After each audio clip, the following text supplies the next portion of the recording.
Après leur mariage secret, la relation entre Arnima et Mehraj a pris une tournure sombre. Ce qui semblait être une promesse d'avenir heureux est devenu un piège. Mehraj, qui avait d'abord gagné la confiance d'Arnima en paraissant attentionné et aimant, a commencé à montrer un côté beaucoup plus sombre de sa personnalité.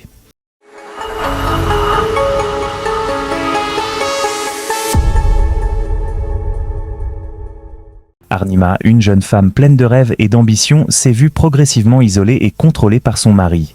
Au début, Mehraj avait l'air de l'homme parfait. Il lui offrait des cadeaux, lui promettait une vie à deux dans un appartement et disait vouloir la rendre heureuse. Mais les premiers signes de contrôle sont apparus très rapidement après leur mariage. Arnima, qui était auparavant une personne dynamique, joyeuse et sociale, est devenue de plus en plus isolée. Mehraj l'a empêchée de voir ses amis, a commencé à contrôler ses communications et à restreindre ses interactions sociales. Il est devenu de plus en plus jaloux et possessif. Ses comportements se sont intensifiés et il a commencé à lui faire des menaces verbales violentes, allant jusqu'à lui dire qu'il la tuerait si elle ne se conformait pas à ses demandes. Ces menaces n'étaient pas de simples paroles en l'air, mais des déclarations qu'il répétait régulièrement, renforçant sa domination sur elle. Arnima, profondément perturbée par cette situation, s'est retrouvée prisonnière de la peur sans savoir comment s'échapper de ce piège. Les blessures physiques sur son corps sont devenues plus fréquentes. Mehraj est également devenu de plus en plus violent envers la famille d'Arnima. En mai 2021, il a attaqué son père après que ce dernier ait essayé de défendre sa fille et d'intervenir dans leur relation. Cet incident a mené à un ordre de restriction interdisant à Mehraj d'approcher la famille Hayat. Cependant, même avec cet ordre en place, Arnima n'a pas cherché l'aide de la police. Elle avait peur des représailles de Mehraj et espérait encore qu'il changerait.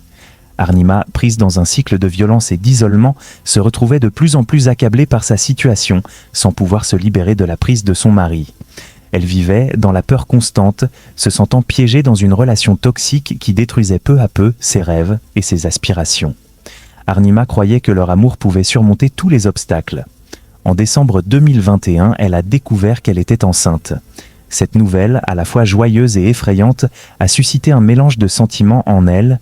D'un côté, elle était heureuse d'avoir la possibilité de devenir mère, mais d'un autre côté, elle se rendait compte que ce bébé la lierait à Mehraj pour toujours. Elle a confié à un ami par message qu'elle ne voulait pas d'enfant avec Mehraj et qu'elle le détestait. À la fin de l'année 2021, leur relation avait atteint un point de non-retour. Mehraj, qui semblait être un homme gentil et attentionné au début, avait progressivement évolué en un mari possessif et agressif.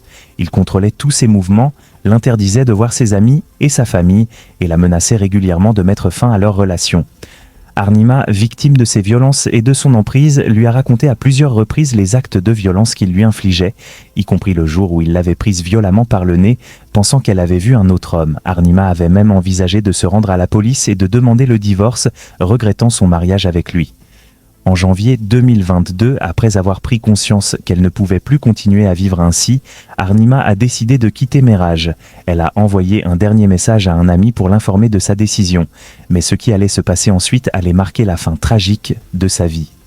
Le 31 janvier 2022, Mehraj a appelé sa mère. Pendant cet appel, il a mentionné avoir eu une violente dispute avec Arnima. Quand sa mère a demandé ce qui était arrivé à Arnima, Mehraj a répondu qu'elle ne respirait plus. Malgré les insistances de sa mère pour qu'il appelle une ambulance, il a refusé prétextant qu'il avait peur que la police l'arrête. Plutôt que de chercher de l'aide, il a demandé à sa mère si elle savait combien coûtait un billet pour l'étranger.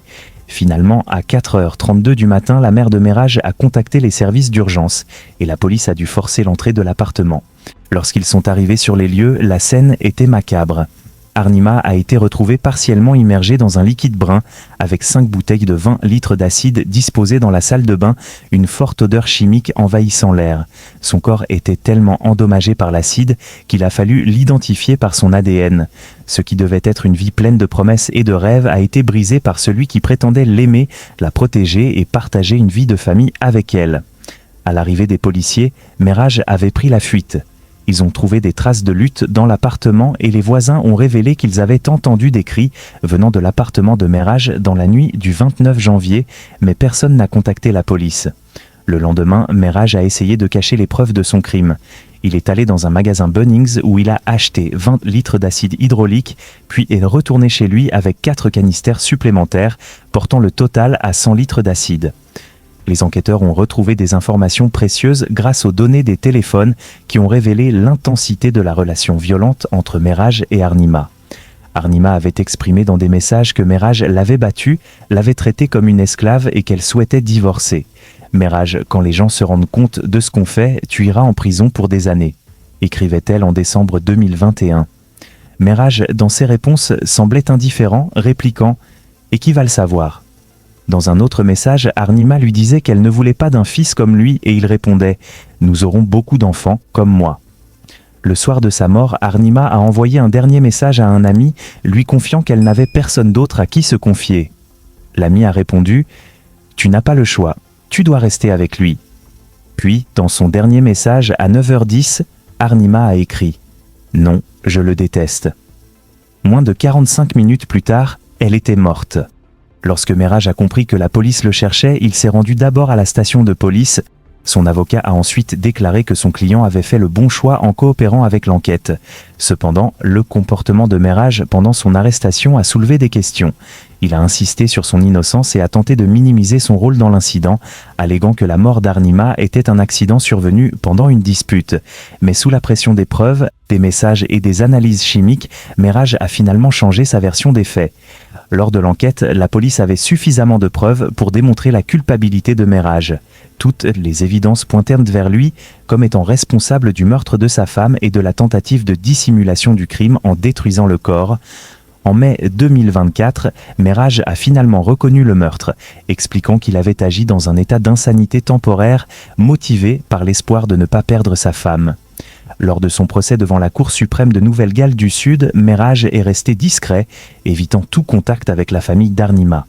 Sa défense s'est basée sur deux arguments principaux. D'abord, ses avocats ont soutenu qu'Arnima lui avait menacé de le quitter et de l'empêcher de voir leur futur enfant, ce qui aurait provoqué une haine grandissante en lui. Ensuite, ils ont argué que l'achat d'acide était une décision impulsive de sa part, prise sous la panique pour couvrir son crime dans un moment de stress.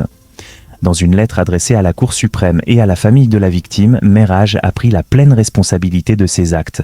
Je ne sais pas comment commencer à dire combien je suis désolé pour tout ce que j'ai fait et pour tout ce que j'ai affecté grâce à mes actions, a-t-il écrit. C'est la chose la plus terrible à faire à quelqu'un d'autre. J'espère qu'un jour vous pourrez me pardonner. Je suis vraiment désolé. Les procureurs ont présenté des preuves accablantes sur les recherches de Mehraj sur Google, notamment des termes comme « Est-ce que l'acide hydrochlorique brûle la peau ?» et à terme de meurtre à Sydney, ce qui montrait qu'il avait pleinement conscience de la gravité de ses actes. Les messages envoyés par Arnima à ses amis, où elle décrivait des violences et des menaces, ont confirmé que Mehraj la contrôlait et la maltraitait. Dans ces messages, Arnima parlait de ses peurs et de la violence qu'elle subissait. Elle écrivait « Je ne veux pas te dire ça en face car j'ai peur que tu me tues ». Le père d'Arnima, Abu Hayat, a témoigné avec une émotion profonde pendant le procès, décrivant la douleur immense qu'il ressentait. « Tu as brûlé le visage que j'ai embrassé chaque nuit. Tu as volé notre avenir », a-t-il déclaré. « Est-ce que tu peux imaginer quelqu'un brûler ton enfant? Je ne pourrai jamais la revoir. » La mère d'Arnima, Mahfouza Akhtar, a pris la parole, les larmes aux yeux, en expliquant comment sa fille rêvait de devenir médecin pour sauver des vies, mais elle n'a pas pu sauver la sienne. « Je savais qu'il n'était pas un bonhomme », a-t-elle dit. « On pensait qu'elle allait s'en sortir, qu'elle reviendrait chez nous. Je sais maintenant qu'elle l'a fait, mais il était trop tard pour la sauver. » Mahfouza a poursuivi, expliquant que sa vie avait été détruite le jour où sa fille avait été tuée. « Il n'y a pas de joie, pas de rire, seulement de la souffrance et de la douleur. Mes pleurs ne s'arrêtent jamais et la douleur profonde dans mon cœur ne s'arrête jamais. » Elle a décrit comment Arnima avait été volée non seulement à sa famille, mais aussi aux milliers de personnes qu'elle aurait aidées en tant que médecin. Elle se souvenait du jour où Arnima était allée à l'école de médecine comme du jour le plus heureux de ma vie. J'étais tellement heureuse, je croyais que mon cœur allait exploser de joie. Elle se souvenait aussi de la beauté de sa fille lorsqu'elles ont reçu leur citoyenneté australienne. Je donnerais tout pour voir son visage une dernière fois.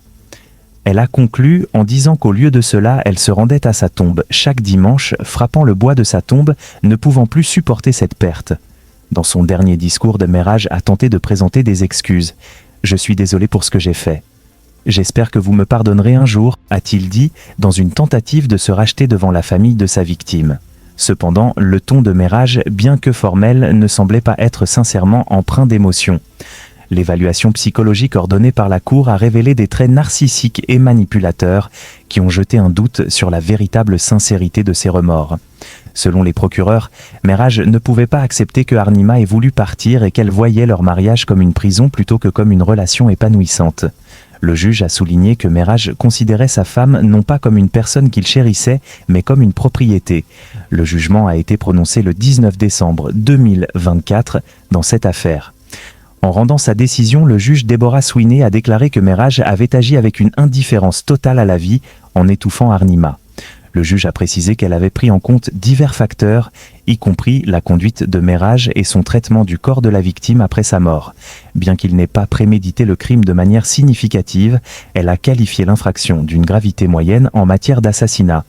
Mehraj a été condamné à 21,5 ans de prison avec une peine de 16 ans sans possibilité de libération conditionnelle, ce qui signifie qu'il pourrait sortir de prison en 2038.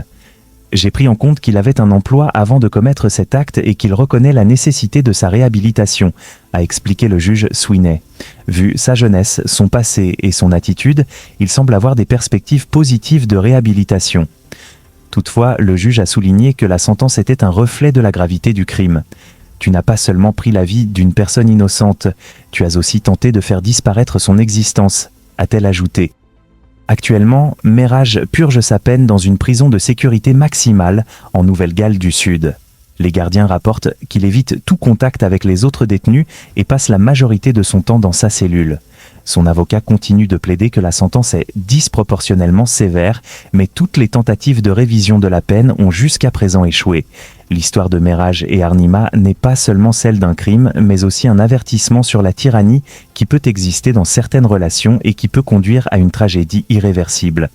La vie d'Arnima, tragiquement écourtée à l'âge de 19 ans, devient ainsi un symbole du combat pour les droits des femmes et de la responsabilité que Mehraj n'a jamais assumée.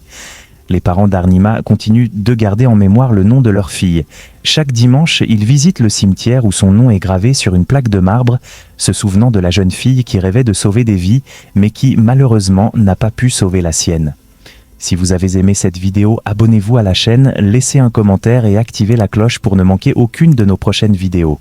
Prenez soin de vous et de vos proches.